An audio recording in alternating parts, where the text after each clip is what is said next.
Yesterday, some Diablo 4 devs all sat down together and was known as a Campfire Chat, and they spoke about some of the changes that are going to be coming to Diablo 4 before Season 1, and also looking into the future, into Season 1, Season 2, and what they've said is multiple expansions that they have planned. So I wanted to make a quick video just updating you on what things are to come in case you missed it.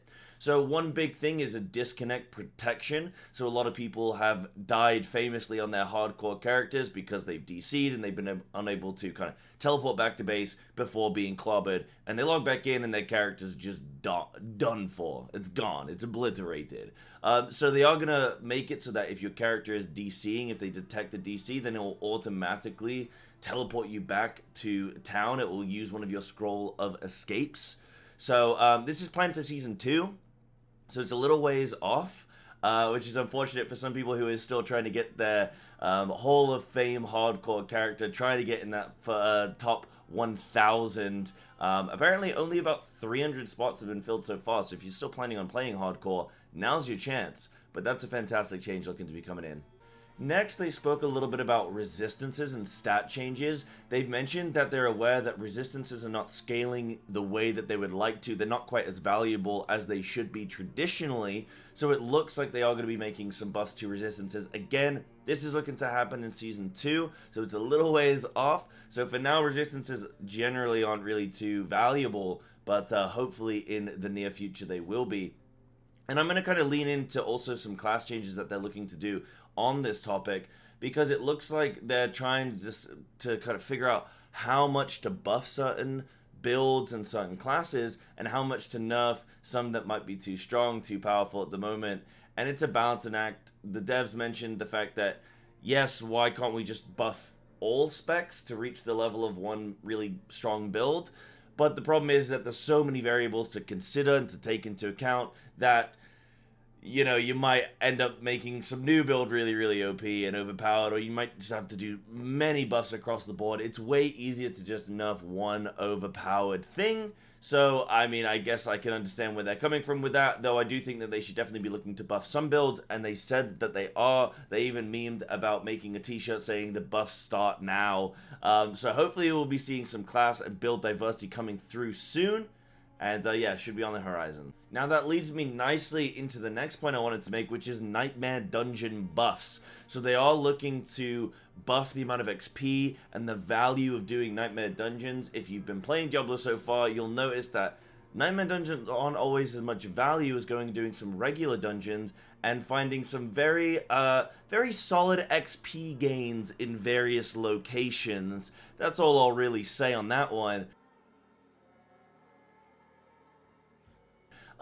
You can get a lot more XP doing regular dungeons, so they are looking to buff Nightmare Dungeons, make them more accessible. But not only are they going to increase the amount of XP that you gain from these Nightmare Dungeons, because they want them to be the most valuable area of the game for you to gain XP. That's what they're designed for. They're designed for refarmability and, yeah, replayability in general. They've got the affixes on. They're supposed to be a little bit more interesting. They should be more rewarding, so that's what they're looking to do. And they said that these changes are planned to release before Season 1, so it's coming. I mean, if Season 1 is coming in mid to late July, which is what they've mentioned, then we should expect these changes within the next couple weeks, really. So this will be very, very near. They're also looking to make nerfs to various dungeons as well, regular dungeons that, yeah, have got a few too many elites in maybe, and the XP gain is a little bit too strong, so they are looking to make some nerfs there. Now, my favorite change so far that they brought up is bag space, inventory space. It's so critical in a game where you're farming loot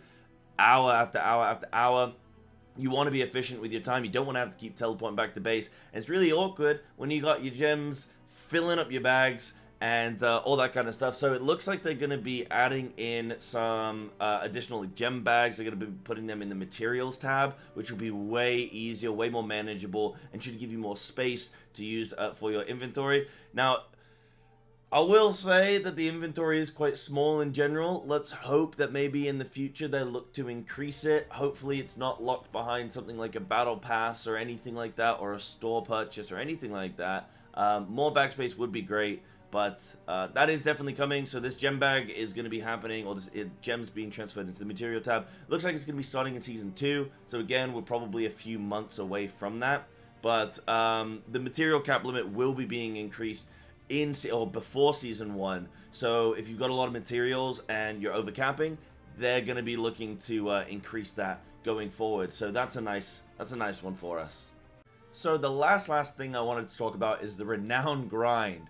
Hopefully not returning heavily for Season 1. I know for me personally, it's been the only element of the game so far that's made me feel like quitting.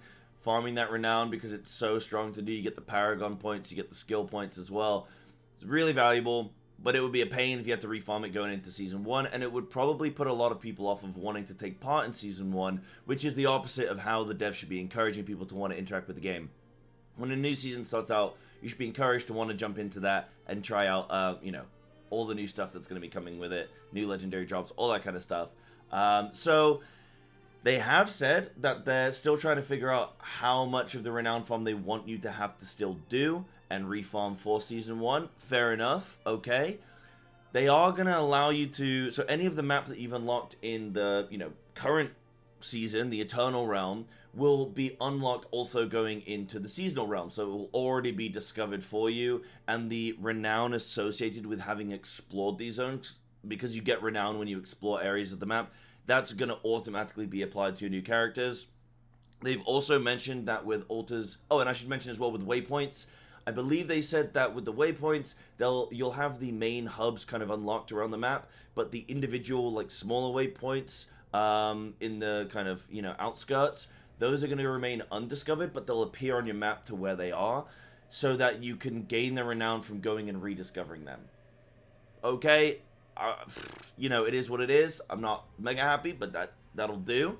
But in terms of Altars of Lilith, they're going to make it so that any that you have already discovered will remain discovered, and the stats and the Renown will automatically already be applied to your seasonal, you know, Season 1 character and future subsequent seasons as well. So that's really great. That's an incentive to want to go and farm those statues now, because it means your Season 1 character will already have quite a bit of a power bump, and also you'll have a bunch more Renown, so you probably get a bunch more gold and skill points and potion slots and all that kind of stuff. So it's worth going and doing those things now, because then you're ready for Season 1 if you're at all interested. But great things across the board so far. I'm really happy with this Campfire Chat. Let me know what you thought about it. I thought it was really great. I'm looking forward to more of these chats. Really looking forward to Season 1, and I can't wait just to get into more Diablo.